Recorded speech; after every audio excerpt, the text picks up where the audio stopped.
Assalamualaikum.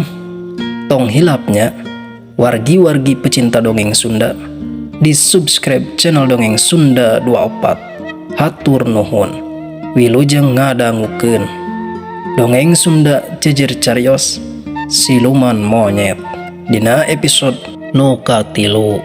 Sok ah.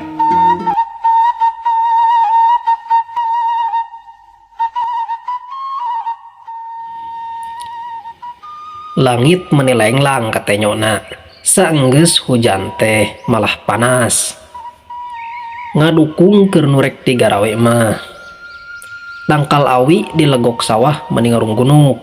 Dina dahana sing carwit manuk leutik, aya kana 20na ngajajar. Meuni siganu dihaja katanyona teh.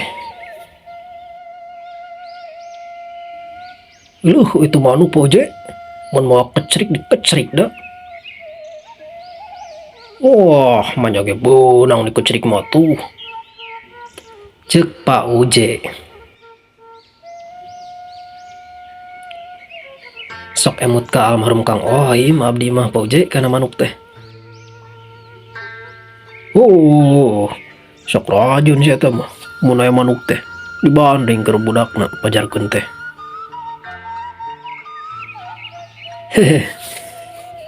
Mohon teu oleh nyanak bandring we Kang Ohim mah ka sawah teh.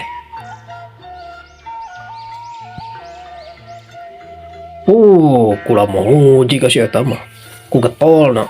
Poe keneh ge geus nangkring di sawah. Kana gawena mah alus. Semohon boje nurun geuning kajanganan getolna mah. Dupi eta sawahna ayeuna kusaha digarapna cenah Pak Uje? Nyata tuh apal puguh.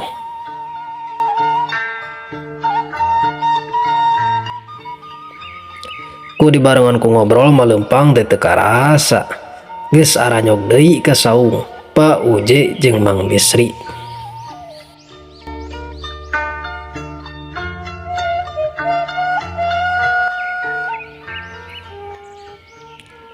Ari di jero saung aya parang Pak Uje. Ya sana teh. Ulah orang coklat. Kurnaon emang Sri? Itu gawir meni balak itu Poje. Orang babadan heula meh genah we atuh bersih mah. Ceuk Mang Bisri bari diuk dina tepas saung, bari rura teret ka gawir sawah. Bener euy. Ceuk Pak Uje bari muka pantos saung, tuluy asup ka jero, nyokot parang, tuluy kaluar deui, bari nyekel parang, gancang atuh diasongkeun ka Mang Bisri.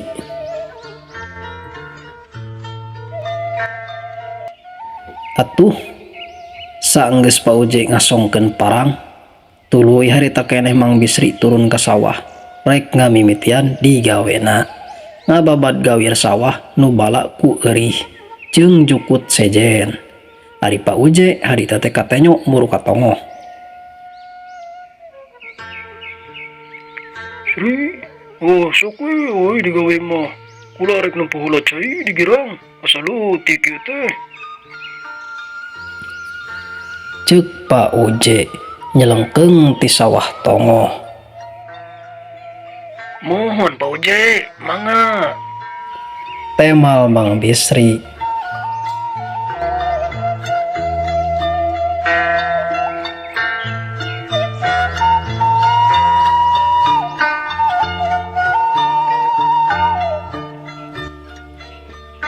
Kumaha kelanjutannya carios antosan wae di episode salajengna.